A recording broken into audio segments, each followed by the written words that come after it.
हे guys, good morning. So ये वाले video में हम लोग पूरे फुटवेयर सेक्टर की बात करते हैं। ठीक है, यहाँ पे कुछ 7 कंपनीज है जो मैं आज इस वीडियो में कवर करने वाला हूँ। एंड ऑफ कोर्स यहाँ पे मैं सेग्रीगेट करके आपको बता दूंगा कि कौन से कंपनीज अच्छा कर रहे हैं, कौन से कंपनीज बुरा कर रहे हैं, in terms of growth, in terms of profitability, in terms of से मतलब कौन से कंपनी अच्छे से केपेक्स कर रहे हैं, कौन नहीं कर रहे, राइट। तो इससे क्या होता है ना, ये सारे वीडियोज में मैं आपने देखा होगा कि रिसेंट मेरे वीडियोज में मैं सारे कंपनीज को इकट्ठा करके बताता हूँ एक एक वीडियो में, एक एक पर्टिकुलर स्पेस का, सो दैट आपको अच्छे और बुरे में डिफरेंस समझ में आए। ठीक है, तो ये जो फुटवेयर कंपनीज है, ऑफ कोर्स बिजनेस मॉडल बहुत सिंपल है एकदम। सारे के सारे कंपनीज आपका रिटेल B2C फुटवेयर कंपनीज ही है। सबका आपने देखा होगा, लाइक बाटा, रिलैक्सो, फिर आपका खादिम, फिर आपका रेड टेप, फिर आपका मेट्रो, राइट। मतलब ये सारे ब्रांड जब आप बाहर जाते हो, कोई मॉल्स वगैरह में जाते हो, तो आपको दुकानों में मिलती रहती है ना। सो बेसिकली फुटवेयर का है क्या, फुटवेयर जो स्पेस है वो वही है। फुटवेयर का स्पेस कॉम्पिटिटिव तो है, राइट। मतलब ये एक ऐसा स्पेस है जहां पे आप बहुत बड़ा एक अनऑर्गेनाइज्ड एक पर्टिकुलर पार्ट भी है, लेकिन ऑर्गेनाइज्ड प्लेयर्स में आप अगर if you look at it के लाइक ऑर्गेनाइज्ड प्लेयर्स जो अच्छे से स्केल कर रहे हैं, जिनका बहुत सारे प्रोडक्ट मिक्स अच्छे मतलब बहुत सारे सब कैटेगरीज है, जिनका लेट से फॉर एग्जांपल ब्रांड वैल्यू अच्छा है, और जो लेट से नए अच्छे जगहों में दुकानें खोलते हैं, तो उनका बिजनेस अच्छा होता है। ठीक है, अब ये जो वाली वीडियो है इसमें मैं बेसिक से क्या बात करूंगा कि लाइक इसमें दो सेग्रीगेशन करता हूं। 5 कंपनीज ऐसे हैं जिसमें उतना कोई ग्रोथ नहीं है, और 2 कंपनीज है जिसमें ग्रोथ है। और उसमें ऑफ कोर्स जहां पे ग्रोथ होगा हमें वहां पे थोड़ा ज्यादा फोकस करके बात करना पड़ेगा, और जहां पे ग्रोथ नहीं है मैं ऐसे नंबर्स बता के एंड थोड़ा बहुत मतलब इनसाइट्स देके मैं निकल जाऊंगा। बिकॉज जहां पे ग्रोथ नहीं होता है ना, और मतलब वहां पे और एक्स्ट्रा बात करके क्या फायदा होता है ना। बिजनेस को ट्रैक करो, ठीक है, लेकिन हमें ग्रोथ चाहिए, वरना मतलब स्टॉक मार्केट में पैसा कैसे बनेगा। तो ये जो पहले 5 कंपनीज है जिसमें ग्रोथ नहीं है, ठीक है, उनका नाम यही है रिलैक्सो फुटवेयर। रिलैक्सो का तो पिछले 3 साल से कोई ग्रोथ नहीं है। ठीक है, अच्छा पहले नाम बता देते हैं, रिलैक्सो, खादिम, मेट्रो, लिबर्टी और बाटा। ठीक है, ये जो 5 कंपनी है इसमें Q2 ओवर Q2 में कोई ग्रोथ नहीं है। अब चलिए थोड़ा सा डिटेल में जाते हैं, इनके बारे में बात करते हैं। जैसे रिलैक्सो का बेसिकली प्री कोविड के टाइम पे इनको अच्छा खासा वॉल्यूम ग्रोथ होता था, लेकिन कोविड के बाद जब से इन्फ्लेशनरी प्रेशर आ गया, तो इनका क्या हुआ, इनका रॉ मटेरियल कॉस्ट या फिर रॉ मटेरियल प्राइसेस बढ़ गया, एंड ये लोग अपने रॉ मटेरियल प्राइस को मतलब पास ऑन नहीं कर पाया। फिर यहाँ पे इन्फ्लेशनरी प्रेशर की वजह से कंजम्पशन भी इफेक्ट हो गया इनका, तो इनका वॉल्यूम्स घट गया, इनका ग्रोथ का तो पूरा इंजन ही खत्म हो गया। तो रिलैक्सो का इस बार भी I can tell you the number, sales fell 8% के आसपास। आप देखोगे रिलैक्सो का स्टॉक पिछले 4-5 साल से कोई रिटर्न नहीं बनाया, for this reason only, because जो बिजनेस पे ग्रोथ चली जाती है ना, ठीक है, उसका स्टॉक कभी पैसा नहीं बनाता है। ठीक है, सो वो हो गया आपका रिलैक्सो का। और रिलैक्सो का तो ऑफकोर्स मतलब इतना खराब रिजल्ट करने लग गया कि मैनेजमेंट कॉल करना ही बंद कर दिया। ठीक है, सो ऐसा सीन है, रिलैक्सो में हालत बहुत ही बुरा है। एज आई टोल्ड यू कि लाइक जहां पे वॉल्यूम ग्रोथ नहीं हो रहा है, और दूसरे साइड में आपको लेट से प्राइस कट करके आपको कॉम्पिटिटिव रहना पड़ रहा है, तो ये तो बहुत ही एक डिफिकल्ट एक सिनेरियो है ना, राइट। और रिलैक्सो स्पेशली आपका rural and semi urban areas में उनका प्रेजेंस ज्यादा है, तो वहां पे आपको पता ही है, राइट, इन्फ्लेशनरी प्रेशर की वजह से रूरल इकोनॉमी इतने दिनों से प्रॉब्लम में था, और रिलैक्सो भी प्रॉब्लम में आ गया। ठीक है, और अभी भी इनका कोई सिचुएशन अच्छा नहीं हुआ, बिकॉज सेल्स 8% डिग्रो कर रहा है, इसमें क्या ही पैसा बनेगा। एक सेकंड होल्ड कीजिए। हाँ, थैंक यू सर। नहीं बस थैंक यू।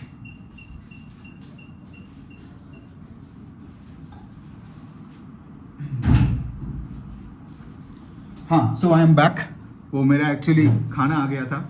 ठीक है, सो एनी विच वे, तो हम क्या बात कर रहे थे, रिलैक्सो का, राइट। तो रिलैक्सो 8% से उनका सेल्स घटा, और ऑफ कोर्स उनका profit after tax fail I think around 20% के आसपास। तो सेल्स तो घटा, उसके साथ और मार्जिन का भी और भी कॉन्ट्रैक्शन हुआ। दूसरा जो है खादिम इंडिया का बात नहीं करना है, मतलब उनका सेल्स कभी ग्रो ही नहीं करता, इस बार भी Q2 ओवर Q2 में सेल्स एकदम फ्लैट है।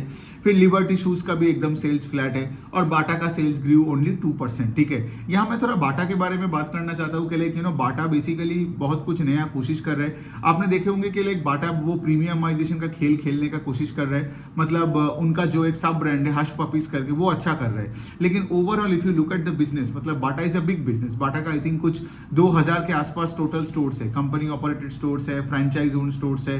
तो 2000 के आसपास का जो स्टोर्स है, वो स्टोर का expansion rate is less than 10%, and overall sales growth is around 2%। ठीक है, इसका क्या मतलब है, जब आपका स्टोर एक्सपेंशन का रेट से ओवरऑल सेल्स सेल्स ग्रोथ से ज्यादा होता है, मतलब बाटा का भी वही वाला प्रॉब्लम है जो रिलैक्सो का, क्योंकि बाटा का एक बड़ा वैल्यू पोर्टफोलियो है ना, मतलब सस्ता जूता बेचने वाला तो कंपनी है ही बाटा। लेकिन वहां पे भी क्या हुआ, उनको भी प्राइस कट करना पड़ा, वहां पे भी इनको मतलब यहाँ पे वही अपना मार्जिन को थोड़ा बहुत कॉम्प्रोमाइज करके जूते वगैरह बेचना पड़ता है। So as a result of which आप देखोगे businesses like Relaxo and Bata, इनमें कोई ग्रोथ ही नहीं आ रहा है, ठीक है। खादिम और इसका तो लिबर्टी शूज का तो मतलब ये लोग तो उससे भी नीचे कैटेगरी में आते हैं और कोई ग्रोथ नहीं है। अब जो पांचवा वाला कंपनी है जिसमें ग्रोथ आ नहीं रहा है पिछले कुछ क्वार्टरों से, वो है कि मेट्रो ब्रांड्स, ठीक है। मेट्रो ब्रांड्स पहले 20-25% से ग्रो करता था, ठीक है, लेकिन रिसेंटली उन्होंने क्या किया, उन्होंने आई गेस उन्होंने जो एक ब्रांड है फीला करके, तो ठीक है, उनको एक्वायर किया। और फिर क्या हुआ, उनका फीला लेने के बाद उनका मार्जिन इफेक्ट हो गया, बिकॉज फीला का जो पुराना इन्वेंटरी है ना, उनको डिस्काउंट में इनको बेचना पड़ रहा है। As a result of which Metro का मार्जिन यहाँ पे इफेक्ट हो गया। Plus of course also on the other hand इनका जो पेस ऑफ सेल्स ग्रोथ था, जो पहले 20-25% करता था, फिर उसको मैंने देखा कि 15% से ग्रो करने लगा, फिर मैं देखा 11% से ग्रो करने लगा, और अभी तो मेट्रो ब्रांड्स का सेल्स ओनली 5% से ग्रो किया। So the pace of sales growth has come off for Metro brands in the last 1 year में। कोई भी क्वार्टर को आप उठा लो ऑन अ YOY बेसिस। तो जब से ये फीला और क्रावाटेक्स का एक्विजिशन किया है ना, तो क्या हो रहा है, जैसे मैंने बताया राइट, उनके पुराने इन्वेंटरी डिस्काउंट में बेच रहे हैं, तो ओवरऑल बिजनेस मेट्रो का बिजनेस मार्जिन यहाँ पे इफेक्ट हो रहा है, और उसके साथ साथ यहाँ पे पेस ऑफ सेल्स ग्रोथ भी घटे जा रहे हैं, और अभी सिर्फ 5% का सेल्स ग्रोथ है, विच इज वेरी मतलब विच इज हाईली अनइम्प्रेसिव, है ना। लेकिन हैविंग सेड दैट, मेट्रो का अच्छी बात यह है कि उन्होंने आई गेस बोला था कि लाइक ये वाले साल में कुछ 100 दुकानें खोलेंगे and they are moving towards that target, ठीक है। बट हैविंग सेड दैट, ये जो 5 कंपनी मैंने डिस्कस किया, रिलैक्सो, बाटा, मेट्रो, लिबर्टी और खादिम, इनमें कोई ग्रोथ नहीं है, ठीक है। तो ऐसे स्टॉक्स में आप देखोगे राइट, ऐसे स्टॉक्स आइदर आपको मतलब और सस्ता से और सस्ता होते दिखेगा, या फिर आपको देख के लगेगा कि लाइक ये स्टॉक्स 52 वीक लो में क्यों है। उनका रीजन यही है कि लाइक उनके बिजनेस पे कोई ग्रोथ नहीं है। अब चलिए बाकी 2 कंपनीज का बात करते हैं, जो कि है कैंपस एक्टिववेयर और रेडटेप लिमिटेड, ठीक है। ये दोनों कंपनीज में ग्रोथ आई है Q2 ओवर Q2 में। लेकिन यहाँ पे कैंपस के बारे में मुझे थोड़ा कुछ और बोलनी है, ठीक है। कैंपस में आप अगर Q2 ओवर Q2 का नंबर देखोगे तो देख के लगेगा सेल्स ग्रू 29%, तो देख के लगेगा कैंपस एक्टिववेयर बहुत अच्छा कर रहा है। कैंपस क्या है, कैंपस वो स्पोर्ट शूज बेचने वाला कंपनी है, ठीक है। बाकी ये जो बाटा और मेट्रो है, आप देखोगे उनमें सब ब्रांड्स में बहुत सारे कैटेगरीज में सारे जूते बेचते हैं, फ्लोटर्स बेचते हैं, चप्पल बेचते हैं, जूते बेचते हैं, स्पोर्ट शूज बेचते हैं। लेकिन कैंपस का क्या है, एक नीश एक कैटेगरी है जो कि है sports wear, running shoes, gym वाले जूते वगैरह वो लोग बनाते हैं, ठीक है। अब प्रॉब्लम क्या था कैंपस का, पिछले 2-3 साल से आपने देखा होगा कि कैंपस का volumes were growing, volumes of pairs of जूते जो बेचते हैं, that volume was coming down, ठीक है। दूसरे साइड में क्या हुआ, इन्होंने अपने पूरे डिस्ट्रीब्यूशन को रीजिक किया। मतलब क्या है, अभी ये डायरेक्ट टू कस्टमर डायरेक्टली मतलब और भी होने का कोशिश कर रहे हैं। मतलब क्या है, पहले कैंपस क्या करता था, कैंपस अपने जूते को ये सुपर स्टॉकिस्ट और डिस्ट्रीब्यूटर को दे देता था, जो कि बेच देता था रिटेल को। लेकिन क्या हुआ, उसके बाद वो सिस्टम में कैंपस को समझ में आएगा कि उनके बिजनेस ग्रोथ में प्रॉब्लम है, ये आपका स्टॉकिस्ट और ये सब डिस्ट्रीब्यूटर के साथ बहुत लड़ाई झगड़ा भी होता रहता है, ठीक है। तो इन्होंने क्या किया, इन्होंने एक वो D2C का सेगमेंट बना लिया डिस्ट्रीब्यूशन का, मतलब डायरेक्ट टू कंज्यूमर। मतलब क्या, एक तरफ आप देखोगे कि लाइक यहाँ पे ये लोग ई कॉमर्स में बहुत ज्यादा फोकस कर रहे हैं, ठीक है। ई कॉमर्स मतलब क्या, आज मैं अमेजन का प्लेटफॉर्म में जाऊंगा, कैंपस का जूते डायरेक्टली खरीदूंगा, तो वो हो गया आपका डायरेक्ट टू कंज्यूमर। दूसरा है कि लाइक एक्सक्लूसिव ब्रांड आउटलेट्स खोलना, ठीक है। मतलब आप देखोगे कैंपस का ही एक सिर्फ दुकान है जहां पे सिर्फ कैंपस का ही जूते बेचते हैं, राइट। लेकिन अगर आप डिस्ट्रीब्यूटर को दे दिया तो मतलब क्या है, वो डिस्ट्रीब्यूटर के पास कैंपस के साथ रिलैक्सो का भी चप्पल होगा, फिर बाटा का भी जूता होगा, ये होगा वो होगा, है ना। तो मतलब क्या है, मतलब वहां पे ब्रांड डाइल्यूशन हो जाती है, और डिस्ट्रीब्यूटर तो वहां पे बैठा ही कुछ भी बेच देगा अपने मुनाफे के लिए। सो वही मेंटालिटी होता है डिस्ट्रीब्यूटर्स का। लेकिन कैंपस का मैं ये क्यों बोल रहा हूँ, ये इनका जो ग्रोथ है, इसको you need to take it with a little pinch of salt. क्यों मैं बता रहा हूँ, बिकॉज 2 साल पहले इनका जो वॉल्यूम्स ऑफ पेयर्स, मैं आपको नंबर बता देता हूँ कि ये वाले क्वार्टर का पहले नंबर बताता हूँ। इन Q2 FY25 इन्होंने कुछ 5.4 मिलियन पेयर्स ऑफ जूते बेचे, ठीक है। लेकिन 2 साल पहले का अगर आप Q2 का नंबर देखोगे, वो 5.6 मिलियन था। मतलब इन द लास्ट 2 ईयर्स इनमें एक्चुअली कोई ग्रोथ नहीं है, but on a YOY level आपको देखोगे इनमें ग्रोथ आया है, बिकॉज लास्ट ईयर Q2 में इनका 3.9 मिलियन पेयर्स जूता बेचा था, ठीक है। सो 5.6 से 3.9 और 3.9 से 5.4, गॉट इट।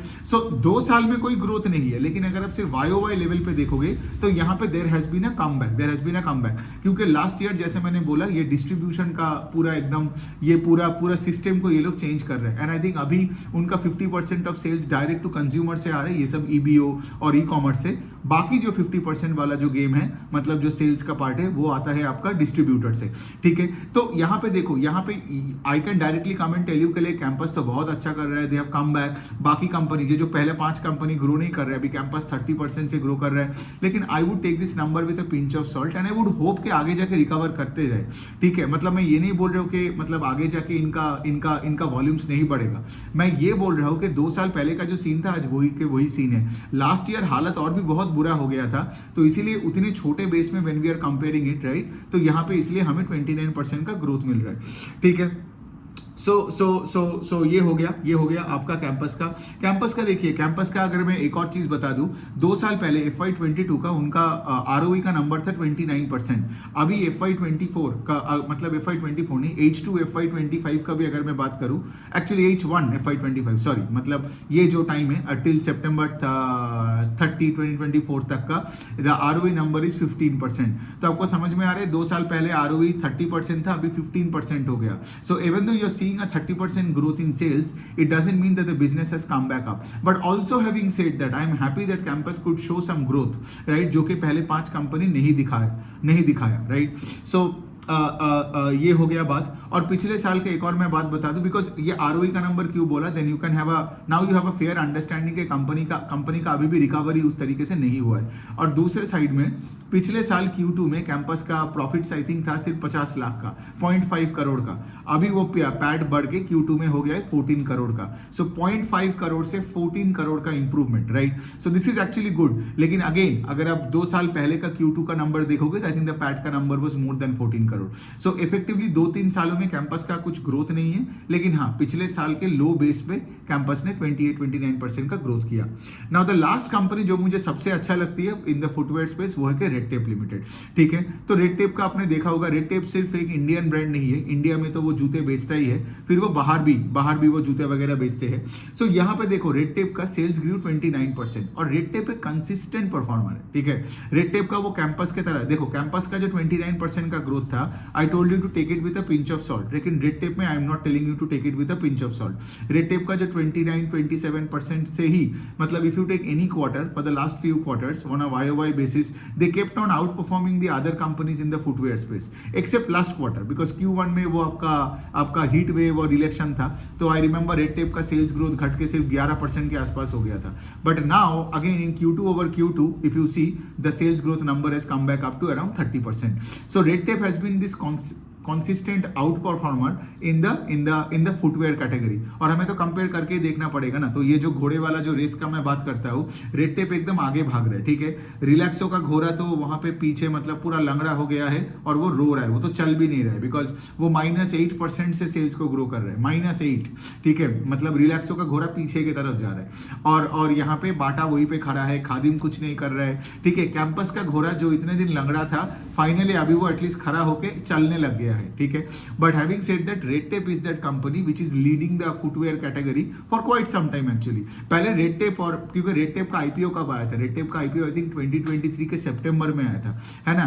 उससे पहले अगर मैं बोलूं, Metro was the category leader, because तब Metro used to grow between 20-25% के आसपास, जबकि बाटा में मुझे कभी भी, मैं जब से बाटा को ट्रैक कर रहा हूँ 3 साल 4 साल, बाटा में कभी उतना ग्रोथ है ही नहीं, और रिलैक्सो का तो ग्रोथ गायब हो गया कोविड के बाद से।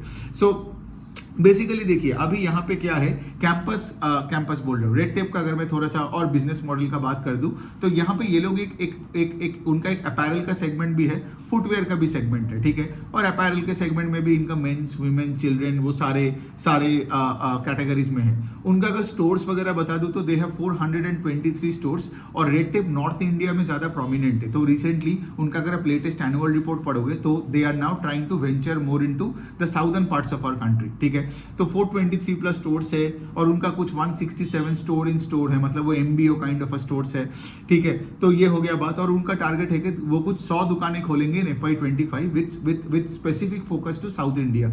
सो अगर 400-500 दुकान के ऊपर अगर आप 100 दुकानें खोल रहे हो, मतलब आपका स्टोर एक्सपेंशन रेट वही बिटवीन 15-20% के आसपास रहेगा, right. So I expect Red Tape to grow at this similar pace going forward, ठीक है। ये हो गया। दूसरा पॉइंट ये है कि लाइक रेड टेप ने तो अपने एनुअल रिपोर्ट में क्लियरली ये भी बताया कि लाइक उनके जो सारे वेंडर्स है वो आपका BIS सर्टिफाइड है। BIS का मतलब ये है कि आपका यहाँ पे समथिंग, बी का फुल फॉर्म भूल गया, एसी स्टैंडर्ड, मतलब बेसिकली क्या है, नया रेगुलेशन ये है ना कि लाइक जो भी है जो जूते बनाने वाले कंपनीज है उनका वेंडर्स का अगर BIS सर्टिफिकेट नहीं है, मतलब तब आप उस वेंडर के साथ डील नहीं कर पाओगे। बिकॉज BIS सर्टिफिकेट हुआ मतलब क्या है, वो प्रोडक्ट का क्वालिटी अच्छा है ना। और ये रेगुलेशंस इसलिए बना है बिकॉज जूते में कितने घपले होते हैं ना, सब कोई ऐसे 5,000-6,000 के दाम पे कोई नकली जूता बेच सकता है। तो इसीलिए ये कंपनीज का जो वेंडर्स है वो एटलीस्ट BIS सर्टिफाइड होनी चाहिए। तो रेड टेप का कहना है कि उनका जो सारे वेंडर्स है वो सब BIS सर्टिफाइड है, ठीक है।